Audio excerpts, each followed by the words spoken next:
नमस्ते भाइ बहिनीहरू। म फेरि पनि आज पनि उपस्थित भएको छु वर्ड प्रब्लम्सहरू लिएर हैन।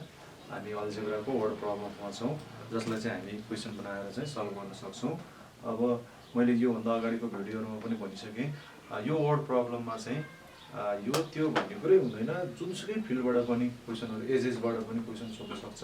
तपाईँको रेक्ट्याङ्गल, स्क्वायर, तपाईँको फ्र्याक्सन। अब यहाँ मैले एउटा क्वेसन अलरेडी लेखिसकेको छु, यो ट्रायङ्गलबाट सोध्यो, राइट एङ्गल ट्रायङ्गलबाट पनि होइन। अब यो डिस्टेन्स, स्पिड, टाइम, भोल्युम, जुनसुकैबाट जताबाट पनि क्वेसनहरू सोध्न सक्छ। त्यसो भएर यसमा नयाँ नौलो यताउता फर्मुला पनि हुँदैन। जे हुन्छ प्रब्लम क्वेसनमै दिएको हुन्छ, त्यो कन्डिसनलाई राम्रोसँग बुझेर त्यही कन्डिसनलाई हामीले टक्क सिम्बोलिक फर्ममा चाहिँ चेन्ज गरेर इक्वेसनमा कन्भर्ट गर्नुपर्छ। एउटा क्वेसन हेर्नुहोस् त, यहाँ के छ, the length of हाइपोटेन्युज of a right angle triangle exceeds length of base by 2 centimetre भन्थ्यो। अब सिम्पली सर्टकट भन्यो भने हाइपोटेन्युज एक्सिड्स बेस बाई 2 सेन्टिमिटर भन्यो है। त्यस्तै एन्ड भनेर एक्सिड्स भन्यो। अब यो एक्सिड्सको सब्जेक्ट त के हो, हाइपोटेन्युज हो। हाइपोटेन्युज exceeds twice the length of perpendicular by 1 centimetre, find length of each side of the triangle भन्थ्यो है त। अब यो क्वेसन इम्पोर्टेन्ट क्वेसन हो, अलिकति डिफिकल्ट, हल्का इजी, अलिकति प्र्याक्टिस गर्नलाई रमाइलो लाग्ने पाराको क्वेसन हो यो। अब म सुरु गर्छु। तपाईँले एउटा भेरिएबल सपोज गर्न पनि सक्नुहुन्छ, दुईवटा गर्न पनि सक्नुहुन्छ, तीनवटा गर्न पनि सक्नुहुन्छ। हामी in general X, Y, A, B लेटरहरूले चाहिँ डिनोट गर्छौँ। अब यसमा हाइपोटेन्युजलाई हामीले स्मल एसले डिनोट गर्ने गर्छौँ, बेसलाई बी, स्मल बी, अनि परपेन्डिकुलर स्मल बी गर्दा नि हुन्छ, किन भन्दा तिनीहरू पनि लेटर हो है त। त्यसो भएर अब सोलुसनमा हामी के गर्छौँ भन्दा लेट है त hypotenuse of right angle triangle, मैले चाहिँ यहाँ चाहिँ सर्टकटमा लेखेँ, ट्रायङ्गल बी एच सेन्टिमिटर। मैले आरटी भनेर राइट एङ्गल ट्रायङ्गल भन्छु है त। त्यसरी नै base of right angle triangle B, अनि त्यसपछि perpendicular of right angle triangle B. अब राइट एङ्गल ट्रायङ्गल भन्ने बित्तिकै हाम्रो दिमागमा के कुरा चल्छ, एउटा ट्रायङ्गल जसको एउटा एङ्गल चाहिँ के छ, 90 डिग्री छ होइन, अनि अरू एङ्गलहरू चाहिँ 90 डिग्री भन्दा लेस छन्। अनि त्यस्तै हाइपोटेन्युज त फिक्स नै हुन्छ, परपेन्डिकुलर र बेस चाहिँ अब रेफरेन्स एङ्गलमा भर पर्छ। तैपनि यहाँ चाहिँ परपेन्डिकुलरलाई हामीले पीले डिनोट गऱ्यौँ, बेसलाई चाहिँ बीले, अनि हाइपोटेन्युजलाई एचले। अब यसरी नोटेसन भनेको यो फर्स्ट स्टेपमा भयो है। अब त्यहाँ दिएको फर्स्ट कन्डिसन होइन, यसरी यो फर्स्ट कन्डिसन यताउता लेख्नै पर्छ भन्ने कुरो त छैन, तैपनि अलिकति मिलाएर लेख्दाखेरि राम्रो। अब म एउटा यो फर्स्ट कन्डिसनलाई चाहिँ यहाँ सर्टकटमा लेख्छु है त। हेर्नुहोस् है, length of हाइपोटेन्युज of a right angle triangle exceeds length of base by 2 centimetre. मैले यहाँ अलरेडी अन्डरलाइन गरेको छु, यहाँसम्मको यो पार्टलाई मैले त सर्टकटमा लेख्छु है त। Hypotenuse exceeds base by 2 centimetre. हेर्नुहोस् है त, अनि यहाँ के लेखेँ, hypotenuse of right angle triangle exceeds the base of the same triangle by 2 centimetre भनेर यसरी त्यो अन्डरलाइन गरेको पार्ट, फर्स्ट पार्ट, यो फर्स्ट कन्डिसन मैले यहाँ लेखेँ। यसरी लेख्नै पर्छ भन्ने कुरो छैन, तर अब बुझ्दाखेरि यसलाई रफमा पनि लेख्न सकिन्छ, यसरी फेरमा लेख्न पनि सकिन्छ भन्ने कुरो।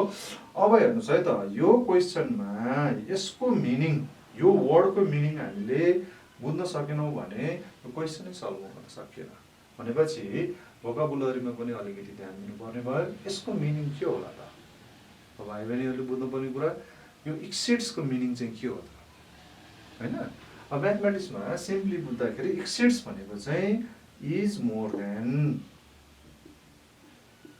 देन अथवा ग्रेटर देन भन्ने कुरो बुझ्यो है त। इज मोर देन अथवा इज ग्रेटर देन भन्ने कुरो भनेपछि यसलाई फेरि म सरल गर्दाखेरि हाइपोटेन्युज is more than base by 2 centimetre भनेको मतलब हाइपोटेन्युज र बेसलाई कम्पेयर गर्दाखेरि हाइपोटेन्युज चाहिँ बेसभन्दा 2 सेन्टिमिटर बढी रहेछ। यो बाई भनेको डिभाइडेड बाई चाहिँ होइन है त, कुरो बुझ्नुहोस् है त। अब हेर्नुहोस् त यसैलाई अब यो हाइपोटेन्युजलाई त हामीले केले डिनोट गरेको छ एचले, त्यसो भएर एच भयो यो हाइपोटेन्युज। अनि यहाँ हेर्नुहोस् त अब यसलाई नदिएर यो हेर्नुहोस् त इज आयो, इज आएपछि इज इक्वल टु लेखिदिनुहोस् साइन हाइपोटेन्युज इज अब more than base by 2 centimetre भनेको छ भने अब तपाईँले के लेख्ने, यो देन पछि जे आउँछ त्यसलाई यहाँ लेख्ने। देन पछि के छ त्यहाँ बेस छ, बेस भनेको बीले डिनोट गर्छौँ हामी। अनि मोर भनेको हुनाले मोर भनेपछि के गर्ने प्लस, अनि बाई पछि के छ 2, त्यसो भएर 2 सेन्टिमिटर यहाँ लेख्नु पर्यो। यदि लेस भइदिएको भए यो प्लसको ठाउँमा के गर्ने माइनस। बुझ्नेले त अब जसरी पनि गर्न सक्छ होइन, तर चाहिँ अब यसरी सर र एभ्री वर्डलाई हेरेर हामीले चाहिँ ट्रान्सलेट गर्ने भने चाहिँ यो कुरो भयो। अब हामी यसरी पनि बुझ्न सक्छौँ, जस्तो 10 इज मोर देन 8/2 हो नि त। यो 10 इज मोर देन 8/2, 8 भन्दा 10 कतिले बढी छ 2। अब यसैलाई चाहिँ हामीले चाहिँ सिम्बोलिक फर्ममा इक्वेसनमा के लेखिन्छ 10 लेखिन्छ, इज भनेको इक्वल अनि 8 अनि प्लस 2। ओ यही गरेको मैले यसमा नम्बरहरू भयो, क्लियर भयो। हेर्नुहोस् त यता 10 छ, यता 8 + 2 10 भयो होइन। अब भनेपछि यो दुईटा के छ इक्वल छ, त्यसो भएर यो इक्वेसन भयो। अब यसरी नै यसले भन्न खोजेको 10 एक्सिड्स 8/2। अब तपाईँले चाहनुभयो भने 10 - 2 = 8 पनि लेख्न सकिन्छ, अथवा 10 - 8 = 2 पनि लेख्न सकिन्छ, अथवा बुझ्नेले जसरी पनि बुझ्न सक्छ। यो भनेको this 2 is difference between हाइपोटेन्युज and base. अब तपाईँले चाहनु भने h - b = 2 डाइरेक्ट पनि लेख्न सक्नुहुन्छ। किन भन्दा यसले भन्न खोजेको त difference of हाइपोटेन्युज and base is 2 भनेको। अब भने मैले चाहिँ यसलाई एक एक वर्डलाई चाहिँ यहाँ चाहिँ रिराइट जसरी लेखेँ। यहाँ हाइपोटेन्युज थियो, हाइपोटेन्युज लेखेँ, इज थियो, इज लेखेँ। अब मोर भनेपछि प्लस गरेँ, अनि त्यहाँपछि बेस बी, अनि त्यसपछि 2 सेन्टिमिटर हो। यसैलाई अब यो एउटा इक्वेसन भयो। एक्स र वाई नै हुनुपर्छ भन्ने कुरो छैन। यहाँ चाहिँ एच र बी पनि त लेटर हुन् होइन, भेरिएबलको रूपमा युज हुनसक्छ। यसलाई h = b + 2 गरे नि भयो, अथवा h - 2 = b गरे नि भयो। मैले यो किन गरेँ होला भन्ने कुरो एकछिनपछि थाहा हुन्छ। h - 2 = b गरेँ। अनि त्यसपछि सेकेन्ड कन्डिसनमा के दिएको छ त हेर्नुहोस् त, सेकेन्ड केस है। सेकेन्ड केस चाहिँ अलिकति बुझ्नुपर्ने देखिन्छ। हाइपोटेन्युज एक्सिड्स, म त्यसलाई चाहिँ एकपटक यहाँ लेख्छु। सेकेन्ड केस चाहिँ hypotenuse exceeds twice the perpendicular by 1 centimetre. मैले exceeds twice the length of perpendicular by 1 सेन्टिमिटरलाई अलिकति सर्टकट फर्ममा यसरी चाहिँ लेखेँ। हेर्नुहोस् है त, अब यो हाइपोटेन्युज भयो, यहाँ हाइपोटेन्युज भनेको एच लेख्नु पर्यो। यो इज एक्सिड्स भनेको चाहिँ के अरे is more than, is more than. अब इज भनेपछि इक्वल लेख्ने है। अनि त्यसपछि देन पछि के छ हेर्नुहोस् त, twice perpendicular. Twice of the perpendicular भनेको 2 टाइम्स अफ परपेन्डिकुलर। परपेन्डिकुलरलाई 2 ले मल्टिप्लाई गरेपछि योलाई भयो 2 टाइम्स अफ परपेन्डिकुलर। अनि बाई 1 सेन्टिमिटर छ भने अब यो बाई केमा कन्भर्ट हुन्छ प्लसमा, किन भन्दा यहाँ मोर भनेको छ हो यसरी। त्यसपछि 1 लेख्नु पर्यो। यो भयो सेकेन्ड। अब यसैबाट हामीले यसलाई हेर्नुहोस् त h minus 1 is equal to 2p लेख्न सकिन्छ or h minus 1 by 2 is equal to p गर्न पनि सकिन्छ है। हो यसरी मैले के गरेँ भन्दा यो first equation h is equal to this यो गर्दा नि हुन्थ्यो, यो second equation h is equal to this अनि यो h को भ्यालुहरु दुईटालाई इक्वेट गरे नि हुन्थ्यो। तर मैले के गर्दै यसबाट b को भ्यालु निकाल्ने h minus 2 यसबाट चाहिँ p को भ्यालु 1 लाई पहिला लेफ्ट साइडमा ट्रान्सपोज गरे अनि त्यसपछि दुवै साइडमा 2 ले डिभाइड गरे, यसरी सेकेन्ड आयो। यो किन गरेको भन्ने कुरो अब थाहा हुन्छ।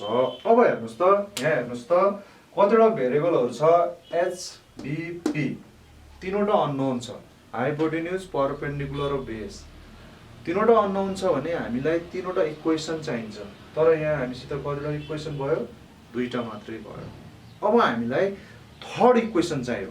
तीनवटा अननोन छ भने तीनवटै इक्वेसन चाहिन्छ, जुनसुकै हालतमा पनि हामीलाई तीनवटै इक्वेसन चाहियो। तर हामीसित फर्स्ट र सेकेन्ड दुईटा मात्रै भयो। अब थर्ड इक्वेसन कहाँबाट आउँछ होला त? के कुरो लुकेको छ होला त यो क्वेशनमा? अलिकति ध्यान दिनु पर्यो। यो जेनरल टाइपको ट्रायंगल होइन। भाइ बहिनीहरूले क्वेशनमा राम्रोसँग हेर्यो भने यहाँ चाहिँ के छ, यो कुरो राइट एंगल ट्रायंगल भनेको छ। त्यही भएर हामीले हाइपोटेन्युज बेस परपेन्डिकुलर भनेको। भनेपछि राइट एंगल ट्रायंगलको एउटा इम्पोर्टेन्ट प्रपर्टी क्यारेक्टर भनेको के हो? Pythagoras theorem, Pythagoras relation. Pythagoras रिलेसनले के भन्छ? h square is equal to p square plus b square हो। त्यसलाई थर्ड कन्डिसन भनेर लेखे हुन्छ अथवा we know भनेर अथवा पाइथागोरस थ्योरम जेसुकै लेख्नुस्, we know by Pythagoras theorem है त। मैले h square is equal to p square plus b square लेखेँ। पाइथागोरस थ्योरमले यही भन्छ, h square is equal to p square plus b square। त्यसपछि क्वेशन अलिकति रमाइलो टाइपको रहेछ भन्ने कुरो बुझ्यो।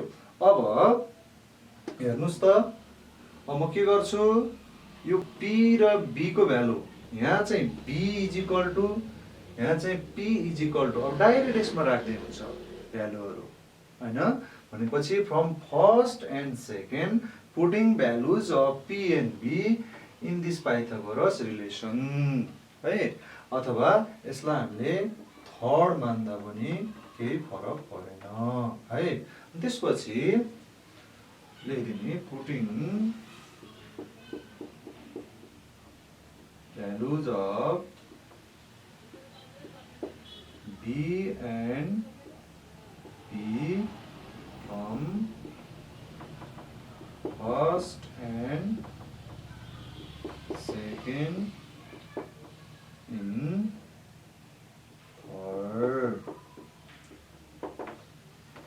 के भने b र p को भ्यालु फर्स्ट र सेकेन्डबाट केमा राख्ने? थर्डमा राख्ने है त। अब म चाहिँ भ्यालु राखेर हेर्छु, त्यसपछि के हुन्छ हेरौँ है त।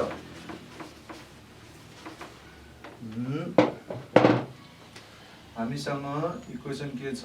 h square is equal to p square plus b square। यो थर्ड इक्वेसन हो। यसमा h square is equal to अब p को भ्यालु हेर्नुस् त, यहाँ सेकेन्डमा के थियो? h minus 1 by 2 whole square plus b को भ्यालु के छ भनेपछि h minus 2 whole square। यहाँ फर्स्टमा चाहिँ हाम्रो h minus 2 is equal to b थियो। भनेपछि यो सबै अब चाहिँ h मा गयो। त्यसो भएर मैले अघि पनि b is equal to उता p is equal to त्यो भ्यालु त्यसरी एक्सप्रेस गरेको। अब यसलाई सिम्प्लिफाई गर्नु पर्यो, नडराइकिन h square is equal to अब a minus b whole square formula, a minus b whole square formula use गर्दा के हुन्छ? h square minus 2h plus 1 by यो स्क्वायर भनेको त 2 को पनि हो, त्यसो भएर 4 लेख्नु पर्यो। अनि यसपछि यसमा पनि h स्क्वायर माइनस अनि 4h plus 4 हुने भयो। त्यसपछि a minus b whole square को फर्मुला युज गर्दा a square minus 2ab plus b square गरेको b को ठाउँमा के छ 2, त्यसो भने यहाँ 2ab गर्दा 2 times 2 4 भयो। यति बुझ्नुहुन्छ। अनि त्यसपछि अब यसलाई सिम्प्लिफाई गर्नलाई के गर्नुपर्छ पहिले यसमा 4 एलसिएम लिनुपर्ने भयो h² - 2h + 1 प्लस अब यो 4 ले सबैलाई मल्टिप्लाई गर्छ 4h² - 16h + 16 त्यसपछि क्रस मल्टिप्लाई गर्नुपर्ने भयो है 4h² = 4h² र यो h² म एड गर्दाखेरि 5h² - 16h छ -2h छ भन्दा यो कति भयो 18h अनि +16 + 1 भन्दा एड गर्नुपर्ने भयो 17 भनेपछि त यो त केमा आयो भन्दा क्वाड्रेटिक फर्म हुँदै आयो हेर्नुस् त यस भनेको भेरिएबल हो हैन त्यसको हाइएस्ट पावर 2 छ भनेपछि त्यो क्वाड्रेटिक हो क्वाड्रेटिक भइसकेपछि अब हामीले त कुनै एउटा साइडलाई 0 बनाउनु पर्छ either right side or left side अब हेर्नुस् त राइट साइडमा यत्रो टर्महरु छ म चाहिँ के गर्छु यसलाई लेफ्ट साइडमा भएकोलाई राइट साइडमा ट्रान्सपोज गर्छु -18h + 17 त्यसपछि -4h² है राइट साइडकोलाई लेफ्ट साइडमा ट्रान्सपोज गर्दा पनि नो प्रब्लम पाइन्छ त्यसपछि यसो हेर्नुस् त 0 = 5h² - 4h² लाइक टर्म्स हो h² हुन्छ -18h + 17 हो यसैलाई हामी अब के लेख्न सक्छौं h² - 18h + 17 = 0 यो क्वाड्रेटिकको सिम्पलेस्ट फर्ममा आयो अब यसलाई चाहिँ मिड टर्म स्प्लिट गर्नुपर्ने भयो मिड टर्म स्प्लिट गर्नु है त मिड टर्म स्प्लिट गर्दाखेरि मल्टिप्लाई गर्दाखेरि दुईटा नम्बर मल्टिप्लाई गर्दाखेरि 17 हुनु पर्यो अनि एड गर्दाखेरि कति हुनु पर्छ 18 भनेपछि के हुन्छ त नम्बर h² 17 + 1 है = 0 यसैलाई माथि लेख्छु अब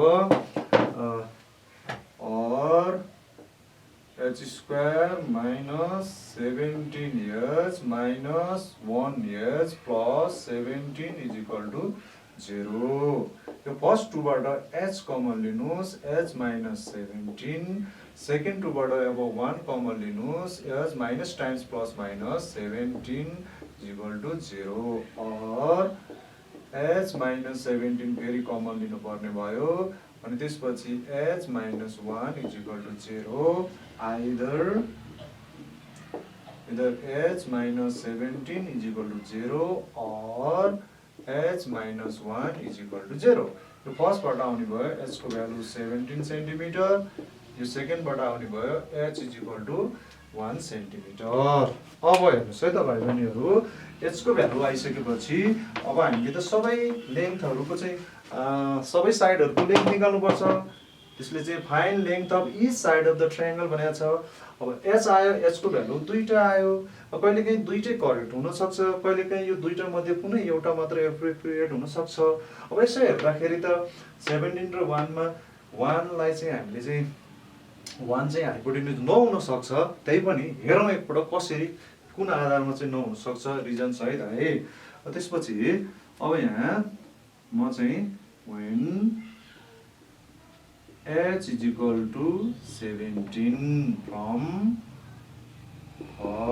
फर्स्ट बाट के आउँछ है त when h = 17 from first भनेको putting h = 17 in equation first भन्न खोजेको है त अब इक्वेसन फर्स्ट भनेको त के हो b = के थियो h - 2 थियो अब यसमा 17 - 2 गर्दाखेरि कति आयो 15 आयो भनेको मतलब हाइपोटेन्युज 17 हुँदाखेरि बेस चाहिँ कति भयो 15 भयो है त्यसरी नै when h = 17 from सेकेन्डमा चाहिँ के थियो हाम्रो p = h - 1/2 थियो अब यसमा h को भ्यालु राख्दिम 17 - 1/2 भयो यो 16/2 भयो भनेको मतलब 8 आयो भनेपछि जुन बेलामा हाइपोटेन्युज 17 सेन्टिमिटर हुन्छ त्यो बेलामा चाहिँ बेस चाहिँ 15 सेन्टिमिटर एन्ड परपेन्डिकुलर कति हुँदो रहेछ 8 सेन्टिमिटर हुँदो रहेछ है त त्यसरी नै फेरि हामीले राखेर हेर्नु पर्यो। अब h को त अर्को भ्यालु सेकेन्ड भ्यालु है when h is equal to 1 from first है त फर्स्टमा के थियो b is equal to h minus 2 अब h को भ्यालु 1 minus 2 गर्दाखेरि के आयो -1 आयो भनेपछि h को भ्यालु हाइपोटेन्युस 1 सेन्टिमिटर हुँदा बेस चाहिँ नेगेटिभ आयो जबकि बेस भनेको त अब लेन्थ हो डिस्टेन्स हो हैन दुईटा पोइन्टको डिस्टेन्स अथवा लेन्थहरु त नेगेटिभ हुँदैन तर यहाँ नेगेटिभ आयो भनेपछि ओ दिस इज इम्पोसिबल है। त्यसो भएर अब हामी के बुझ्यौं भन्दा hypotenuse is not 1 centimeter, hypotenuse is 17 centimetre. त्यसो भएर अब हामी h को भ्यालु सेकेन्डमा राख्दैनौं सेकेन्डतिर जाँदैनौं कन्क्लुजनमा जान्छौं। अब कन्क्लुजनमा के भयो भन्दा therefore the length of sides of triangle R